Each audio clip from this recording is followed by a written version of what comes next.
Estábamos entonces en las leyes del templo, en donde estamos definiendo básicamente, en el primer capítulo, definiendo qué es un templo y las cosas más básicas y fundamentales del templo. Estábamos explicando el Mizbeach, el altar, que recién en el siguiente capítulo se van a definir los detalles del altar, pero acá en este capítulo estamos definiendo, digamos, las cosas básicas de construcción. Estamos explicando que el altar está hecho con piedras y que esas piedras no podían ser tocadas por el hierro. Esto fue lo último que estudiamos. Ahora estamos en la Alhaja 18, Yud Ches, ahí donde yo marco. El Rambam continúa explicando: no se hacen escaleras al altar, al Mizbeach, al altar, por cuanto está escrito: no vas a elevarte con escaleras sobre mi altar. Así dice la Toira. Entonces, ¿cómo subís al altar? Que en el próximo capítulo vamos a ver el tamaño del altar, y no podías pisar, digamos, el altar porque era muy alto, era como 2 metros y pico, no recuerdo exacto. Después lo vemos. Entonces, ¿qué haces? Construís una especie de pared en el sur del altar. No se olviden que el sur es a la derecha. Uno entra al Beis Hamikdash, el sur está a la derecha y el este está adelante. Entonces, en el sur del altar uno construye una especie de pared que se va reduciendo y bajando desde la parte de arriba, digamos el techo del altar, hasta la tierra. Llámese una rampa. Lo que pasa es que el Rambam lo está definiendo, digamos, con otras palabras. Y después dice, esto es lo que se llama en la Torá Kevesh, que significa rampa.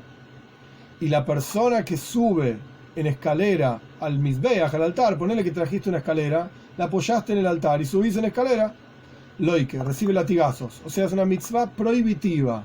Está prohibido subir con una escalera en el altar. Y esto, como ya conversamos, me parece, alguna otra clase, que no es que de las 613 mitzvot yo puedo cumplir todas. Por ejemplo, hoy el altar no está construido porque no hay Beis Hamikdash, no hay templo. Entonces yo no puedo cumplir con esto de no subir al altar en una escalera. No hay altar, no hay escalera, no hay nada. Bueno, es una mitzvah que no es práctica hoy en día. El hecho de estudiarla nos permite, digamos, entre comillas, cumplirla, pero no es algo concreto, práctico. Entonces, bueno, en esta halajá aprendimos que hay que ponerle una rampa al Mizbeach, al altar. De la misma manera, 19, de la misma manera, una persona que rompe una piedra del altar o de cualquier parte del Heijal, o sea, el Heijal, acuérdense que era el cuarto grande que tenía 3 partes, Kodesh HaKodoshim, Kodesh y Ulam. Una persona entonces que rompe una piedra del altar o del Heijal o de cualquier parte del templo entre el Ulam y el Mizbeach, esto es más fácil verlo en un gráfico, pero básicamente estaba el cuadrado que representa, digamos, el Heijal, el palacio que tiene sus cuartos. Hay un espacio vacío y después está el altar. Entonces, en ese espacio vacío, si vos rompes alguna parte de eso, siempre y cuando lo hagas derech ashhasa, en forma destructiva, ahora explico qué es esto, loike, acá tenés otra mitzvah prohibitiva. Por cuanto está escrito, benitatztem es mizbehoisam, vos vas a romper y destruir los altares de los idólatras que se encontraban en la tierra de Canaán, que después se transforma en la tierra de Israel. Hay que destruir, digamos, erradicar toda la idolatría de Israel. Pero, continúa diciendo el versículo, no podés hacer así a Dios tu Señor. Quiere decir que no podés destruir nada de Dios. ¿Qué significa destruir? Esto es importante, interesante, porque se aplica también a las leyes de Shabbat. Destruir significa romper sin una utilidad. Pero, por ejemplo, si yo rompo algo para construirlo, eso no se llama romper. Ejemplo simple: si hay un caño de agua que pasa por la pared y se pinchó el caño y está saliendo agua y está arruinando la pared, ¿qué voy a hacer? Bueno, voy a llamar a un trabajador, lo que sea, pero el punto es voy a romper la pared con martillo y con lo que venga hasta que llegue al caño, pueda arreglar el caño y bueno, después voy a reconstruir la pared porque queda muy feo. En el momento en que estás rompiendo la pared, esa actividad legalmente, alágicamente hablando, no se llama romper. Porque vos no estás destruyendo porque estás loco y agarraste un martillo y empezás a romper tu casa. Eso se llama romper. Romper para construir no se llama romper. Entonces, en el altar o en el templo, de vez en cuando se rompía algo. Porque viejo, imagínense, el primero duró 410 años. El segundo duró 420 años. En todos esos años sin duda, algo se rompió. Sin duda, la utilización normal de todos los días. Ay, ¿no se puede entonces reparar? No, no, no. Vos podés reparar todo lo que quieras. Lo que no podés es destruir. Lo que no podés es destruir. De hecho, hay una mitzvah que no tiene directa relación con esto, pero la idea es la misma. Hay una mitzvah que se llama Bal Tashchis. Está prohibido destruir cualquier cosa en el judaísmo. Cualquier cosa está prohibido destruir. Vos podés utilizar y lo que es basura lo podés tirar a la basura, pero destruir por destruir está prohibido. Desperdiciar comida, por ejemplo, está prohibido. Tenés que darle algún tipo de utilidad. Está prohibido. Arrancar flores y eso tampoco, ¿no? Buena pregunta. Interesante. Muy interesante pregunta. Déjame ponerlo de la siguiente manera. El mundo entero, Dios lo creó para que el ser humano lo utilice. ¿Qué significa eso? Todos los minerales, digamos, todas las plantas, todos los animales, absolutamente todo el universo entero, Dios lo creó para el servicio del ser humano. Para todos. Para que el ser humano lo use. Y subrayo ser humano porque no es solamente judíos. Para que el ser humano, judío y no judío, lo use. Entonces, si vos vas a usar una flor para llevarle a tu esposa antes de Shabbat, o para hacer algo lindo, digamos, para tener rico aroma en tu casa, algo por el estilo, no estás destruyendo la flor. Le estás dando una utilización buena, digamos. No me sale otra palabra, pero utilización útil, algo por el estilo. Con un fin necesario, digamos. Un fin bueno. Si vos simplemente caminás por el campo y se te ocurrió patear cosas y empezaste a patear flores, ahí estás destruyendo. ¿Para qué? ¿Por qué? De hecho, hay una historia muy cortita del Friedrich Rebbe. El Rebbe anterior, cuando él era un chico, estaba con su papá caminando por los bosques de Lubavitch, qué sé yo. Y Lubavitch, imagínense, un lugar en Ucrania lleno de bosques y árboles. Entonces estaban caminando por ahí y el nene, que después fue el Rebbe, después cuando creció, el nene arrancó una hojita de un árbol. Porque le pintó, estaba caminando por ahí, arrancó una hojita de un árbol. Y el padre lo miró con muchísima seriedad, el padre era el Rebbe en ese momento, y le preguntó: ¿por qué arrancaste la hoja? ¿Con qué utilidad la arrancaste? Es parte de la creación de Dios, y no solamente es parte de la creación de Dios, tiene una razón de ser esa hojita en la creación divina, que esto es parte del pensamiento hasídico clásico del Baal Shem Tov. Todo el universo entero está creado por Dios y mantenido por Dios con una razón de ser, con una motivación importante y fundamental. Ay, yo particularmente no sé cuál es la motivación y la existencia de tal hojita en el bosque de Amazonas, que está lleno de hojitas. Bueno, ese es mi problema particular. Yo, ser humano, no tengo por qué entender todos los designios, digamos, de Dios. ¿Y para qué creó todas las hojitas en el bosque y en la selva del Amazonas? Ok, pero eso es problema mío. No porque esas hojitas en el bosque del Amazonas, en la selva del Amazonas, no tengan una razón de ser. Sí, la tienen. Y cada una de ellas. Bueno, yo no entiendo, yo no la conozco, pero es mi problema. Entonces, ¿se puede arrancar flores? Si le vas a dar un buen uso, sí. Sí. Si no le vas a dar un buen uso, no. Y lo mismo se aplica a todo el mundo entero. Cada una de las creaciones divinas. Todas y cada una de ellas. De hecho existe, no estoy diciendo que haya que hacerlo porque no es para nosotros necesariamente, pero existe gente que ni siquiera quería matar un mosquito. Porque es una creación de Dios. Bueno, si el mosquito te está picando y te está molestando, bueno, sacátelo de encima. No tenés por qué sufrir, no hay una mitzvah de sufrir. Pero matarlo, ¿para qué? Se lo agarraban y lo arrancaban, digamos, y lo tiraban. No estoy diciendo que es lo que hay que hacer. Existe, por lo menos tener una idea de que existe una cosa así. ¿Sí? De no destruir la creación divina. Totalmente. Job 20. La menorá, o sea, el candelabro y todos los utensilios que se utilizaban junto con el candelabro, el shulchan, la mesa donde estaban los panes y todos los utensilios que se utilizaban con esa mesa, que más adelante son descritos, y el mizbeach, el altar donde se ofrendaba el incienso. Acuérdense que había un altar adentro del Eijal y un altar afuera. Ahora está hablando del altar que estaba adentro. Y todos los Klei Shores. Klei Shores son los utensilios que se utilizaban para el servicio del templo. Cucharas, palitas, ollas, sartenes, había de todo. Tenedores. Todo eso no se los hace sino de matejes. Matejes significa metal. Metal, no quiere decir oro, quiere decir metal. Y si los hicieron de madera, o de hueso, o de piedra, o de vidrio, psulin, son inválidos, no sirven. Tienen que ser de metal, sí o sí. Si la congregación era pobre, entonces se los puede hacer incluso de plomo, que digamos dentro de los metales es un metal barato, simple y barato. Y si son más ricos, de repente hicieron todas las cosas de plomo, pero enriquecieron por alguna razón, entonces se los puede hacer de oro. Se los hace de oro. Incluso mizrakois son una especie de hierros alargados, como si fuese un tenedor de hierro, pero largo, grande, que se utilizaba, imagínense, en el altar. En el medio del altar había un fuego muy grande y uno no podía acercarse porque te quemabas. Entonces tenían unas especies de tenedores largos, donde pinchaban la carne y la tiraban adentro del fuego, digamos, del altar.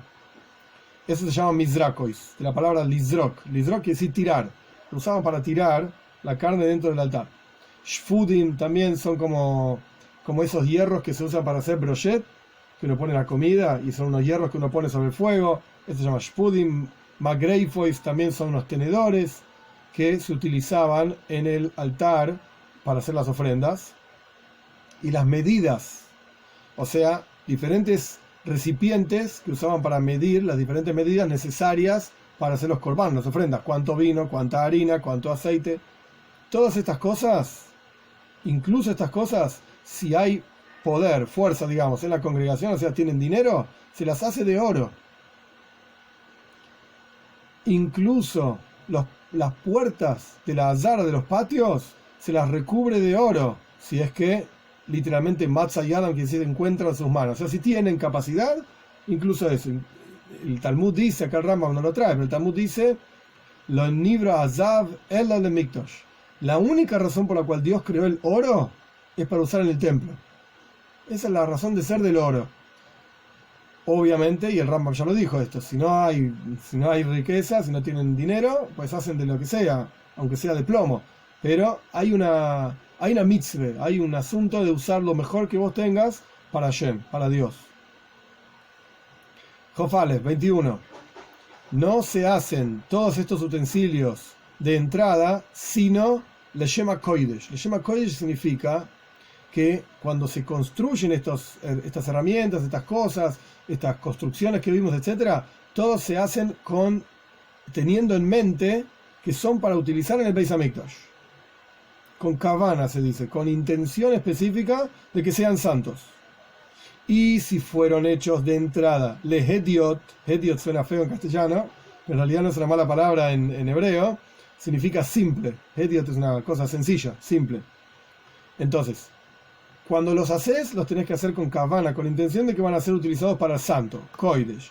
Pero si fueron hechos para hediot, para algo simple, sin tener en mente que van a ser utilizados en el Beis Hamikdash, en el templo, entonces en oisinoisan legavoya, no se los utiliza, digamos, para Dios. Una vez que en el momento de hacerlo la intención no era la apropiada, pues entonces ya no sirve para utilizar en el Beis Hamikdash, en el templo. Y todo utensilio gavoya, digamos, para Dios, para usarlo en el templo, si todavía no fue utilizado en el templo, tenés permiso de utilizarlo hediot, en forma simple. Por ejemplo, hiciste una cuchara para alguna utilización en el templo y tuviste en mente la idea de que va a ser utilizada en el templo, pero todavía no se utilizó en la práctica, no dio el tiempo o no fue, lo que sea, y necesitas una cuchara para comer sopa, para tomar tu sopa en tu casa, la podés utilizar esa cuchara que construiste para el templo, siempre y cuando todavía no se usó en el templo, a pesar de que la intención era usarla en el templo. Pero desde que la utilizaste, legavoya, digamos, para algo santo en el templo, está prohibido utilizarla para algo fuera del templo. Si la cuchara que hiciste tenías en mente que iba a ser utilizada en el templo y la utilizaste en el templo, ahora no la podés usar para tomar sopa en tu casa. De ninguna manera. Piedras y vigas que fueron talladas de entrada para la sinagoga, no se las puede utilizar Behar Abayis, en el monte del templo. ¿Qué significa esto? Significa que cuando la persona tiene una intención determinada, que, por ejemplo, una viga de madera la va a utilizar en una sinagoga, y ahora surgió la necesidad de utilizarla en el monte del templo, no se puede. Porque el monte, no solamente el monte del templo, sino todo el Beis Hamikdash en sí, es algo tan santo que requiere que en el momento de confección de alguno de sus herramientas, alguno de sus componentes, se tenga en mente que va a ser utilizado ese componente para el Beis Hamikdash, para el templo. Esto es una halajá, una ley específica del templo. Hay expresiones parecidas fuera de lo que es el Beis Hamikdash. Por ejemplo, hay un klal, una regla fundamental en la halajá, Mailin Bakoidesh. Hay que elevarse en santidad. Siempre hay que elevarse en santidad. Ok. Si vos tenés tfilin, en los tfilin tenés tfilin del brazo y tfilin de la cabeza. El tfilin de la cabeza es más santo que el tfilin del brazo, porque tiene 4 compartimientos, porque tiene una shin, en realidad tiene 2, una shin de un costado, otra shin de otro costado. Es más santo, porque está sobre la cabeza, no sobre el corazón, es más santo. Entonces, si vos tenés las tiritas de los tfilin, se te rompió la tirita de la cabeza y querés sacarle al del brazo para usarlo en la cabeza, eso sí se puede, porque es Maili Makoidesh. Estás elevando el del brazo al de la cabeza. Pero al revés no. Si vos tenías el de la cabeza, se te rompió y le querés poner en el brazo, no. Eso no se puede. Estás bajándolo de santidad. Estás bajándolo de santidad. Y esto es en la práctica, una actitud en la vida. Maili Makoidesh. Siempre hay que elevarse, siempre hay que buscar más. ¿Estudiabas un poco? Estudia un poco más. Hiciste una mitzvah, hacerla de vuelta cuando corresponde, o hace más mitzvot. Siempre hay que Maili Makoidesh. Siempre hay que elevarse en santidad. Siempre. Ok, ese fue capítulo 1 de las leyes del templo. Perek Beis, capítulo 2. El capítulo 2 se ocupa principalmente del altar, la definición de lo que es el Mizbeach, el altar. Bekitsur, en resumen, es un lugar elevado, ahora vamos a ver los detalles, pero es un lugar elevado en donde se quemaban las ofrendas. No donde se degollaba el animal, ni donde se desollaba, o sea, se le sacaba la piel, no. Esto ocurría al lado del altar, pero el altar propiamente dicho es el lugar en donde se quemaba cada uno de los corbanos, de las ofrendas. También se vertía vino, se vertía agua en Sukkot. Vamos a ver. Hamizbeach, el altar, el lugar en donde estaba, era Mejuban Beyoiser. Era exacto y preciso el lugar del altar. Y no se puede cambiar ese lugar nunca. Nunca más, por cuanto está escrito, Ze Mizbeach leoila le Israel. Este será el altar para las ofrendas para el pueblo judío. O sea, este y ningún otro. Cada pasuk, cada versículo en la Torá es preciso y exacto. Si dice que es este, pues es este y no puede ser otro. Y en el Mikdash, o sea, no en el templo, sino en el lugar en donde estaba el templo, fue atado Yitzhak Avinu, nuestro padre, nuestro patriarca, como está escrito, Lech lecho al Eretz Moria, le dijo Dios a Abraham, anda al monte Moriah, a la tierra Moriah, literalmente. Y está escrito que construyó Shloime Amelech, la casa en Haramoiria, en el monte Moria. Quiere decir que en el mismo lugar en donde Abraham ató a su hijo para ofrendarlo a Dios, y después Dios le dijo que no lo haga, etcétera, historia conocida, en ese mismo lugar es donde estaba construido el templo. Y la tradición en manos de todos es que el lugar en donde David y Shloime, David Amelech, el rey David y el rey Salomón, construyeron el altar en el granero de Arabna, así se llamaba el tipo Arabna Hayebusi. En ese lugar, ese mismo lugar es donde construyó Abraham el altar y ató a su hijo Yitzhak. y es el lugar en donde construyó Noach, del arca de Noach y qué sé yo. Cuando salió del arca, él construyó un altar y ofrendó animalitos. Está en la Toira el relato. Y es el mismo lugar donde construyó un altar Caín y Hebel, que también está el relato en la Toira, que ellos ofrendaron, hicieron ofrendas a Dios. Eso fue en Har HaMoria también. Y es el mismo lugar en donde ofrendó Adam HaRishon, el primer hombre. Cuando fue creado, un korban. Él ofrendó una ofrenda a Dios y de ese lugar fue creado. Dijeron nuestros sabios, el hombre fue creado del lugar que lo expía. O sea, los corbanos, las ofrendas se traían para expiar pecados. Como ya charlamos alguna vez, no es que uno traía el animalito y ya está, y hago cualquier cosa y después traigo un animalito en el templo. No era así, sino que uno tenía que hacer chuva, arrepentirse, bueno, todo un proceso, que ahora no es el momento para explicarlo, pero el punto es que la historia de Jerusalén, la historia del monte Moria, la historia del Beis Hamikdash, empieza con la creación del hombre. En ese lugar fue creado el hombre, en ese lugar estuvieron Caín y Hebel, en ese lugar estuvo Noach, en ese lugar estuvo Abraham, Yitzhak, y en ese lugar Shlomo HaMelech construyó el Beis Hamikdash. Quiere decir que es un lugar que tiene historia, pero historia en serio, desde la creación misma del hombre en ese mismo lugar.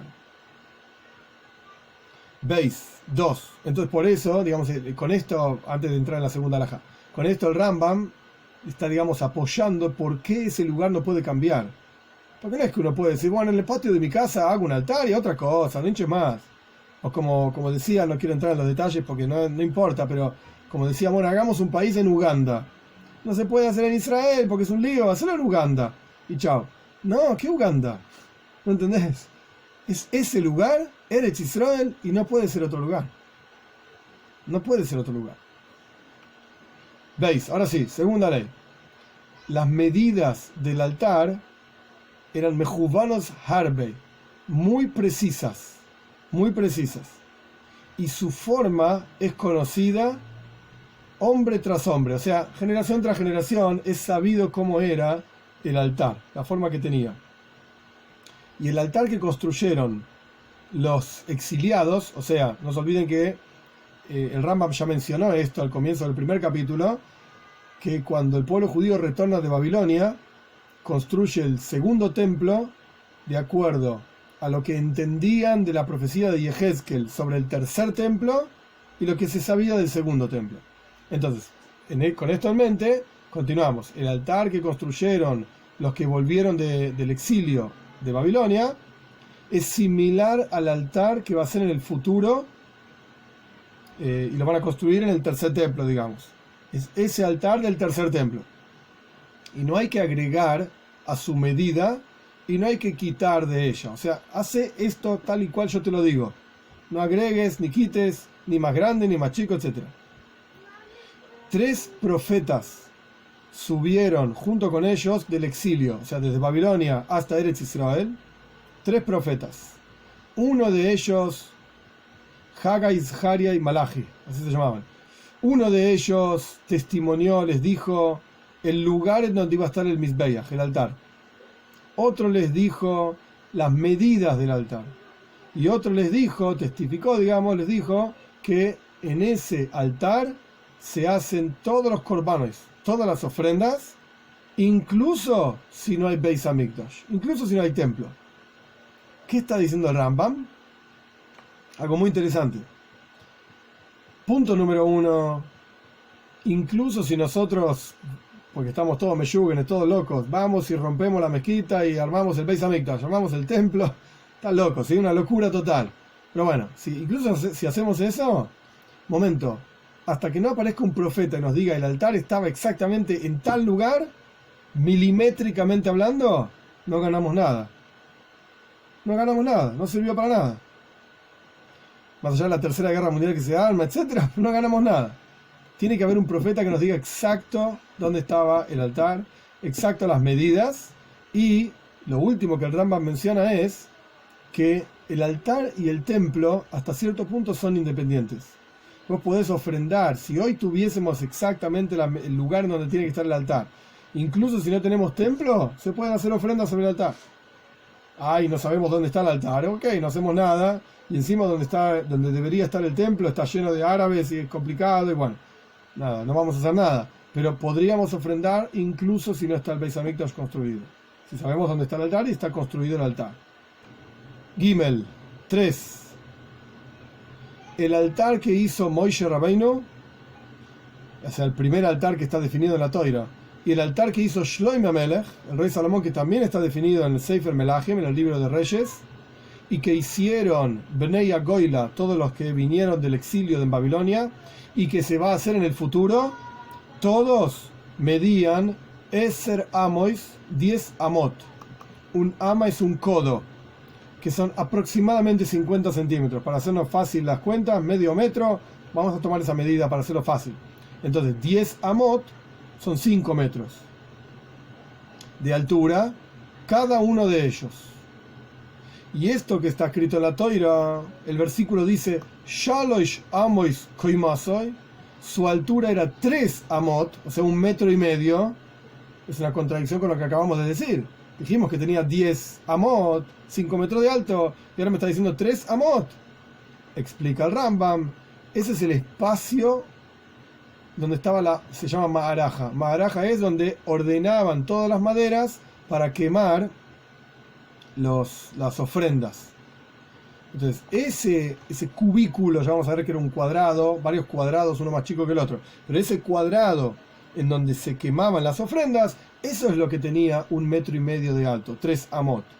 Pero el altar propiamente dicho tenía 10 amot de alto, 5 metros.